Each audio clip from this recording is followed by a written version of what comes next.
raja untuk melanjutkan legasinya, sebab ini republik bukan kerajaan. Nah, sementara demokrasi memerlukan fairness, ya, keadilan dalam pelaksanaannya. Demokrasi itu keadilan, ya, kesamaan, ya. Ya, nah di Pilpres itu perlu fairness, dan fairness ini dirusak oleh presiden, ya, dengan cara dia terlibat langsung, ya, membangun koalisi, memanggil ketum-ketum partai, ya, mendorong ke sana, mendorong kemari, menimbang-nimbang dan seterusnya, dan seperti bersaing dengan Ibu Megawati. Baik, kita kembali lagi berbincang bersama dengan ada Demokrat, Mas Herzaki, kemudian dari Projo, ada Mas Budi Ari dan juga analis politik Mas Umam. Mas Budi Ari, saya ingin Anda mengomentari tadi pernyataan dari ekonom senior Indef, ya, Didik J. Rahbini. Ini terkait dengan ada survei, Mas, yang dilakukan oleh Indef yang merekam percakapan di media sosial, mengatakan 79,4% netizen berpendapat presiden harus bersikap netral dan tidak menggunakan istana untuk kepentingan pribadi. Dan tadi Didik juga mengatakan presiden seharusnya mengedepankan fairness dalam kontestasi Pilpres 2024. Apa tanggapan Projo soal ini?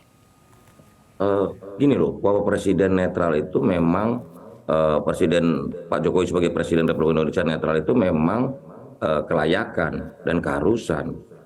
Karena dengan segala instrumen yang beliau miliki, tentu saja beliau punya pengaruh yang besar. Itu kan kekhawatiran terjadinya abuse of power. Kita menimbang itu, memperhitungkan itu semua.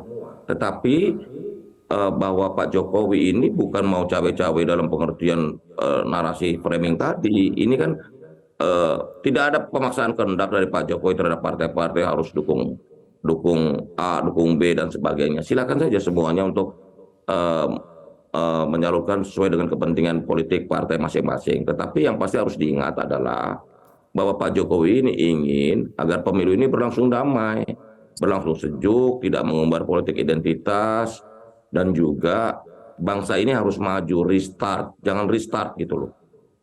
Sebuah yang sudah dicapai ini dibawa jadi mundur kembali. Dan yang penting sekali lagi, Pak Jokowi sudah ingatkan berkali-kali bahwa 13 tahun ke depan ini masa yang sangat krusial dan strategis bagi Indonesia, bagi bangsa Indonesia. Kita mau jadi negara maju atau tidak.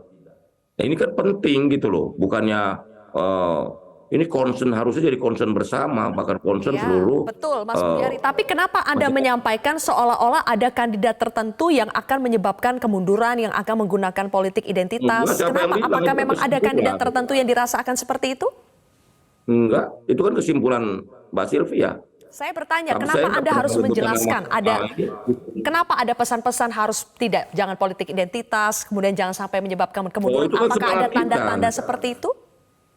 Loh, itu semangat kita bersama dong. Politik identitas apa produktif? Pertanyaannya kan kita balik. Apa politik identitas produktif bagi kualitas pertumbuhan dan kesehatan demokrasi kita? Orang tantangan kita ini bagaimana kita jadi negara maju kok malah mengumbar politik identitas.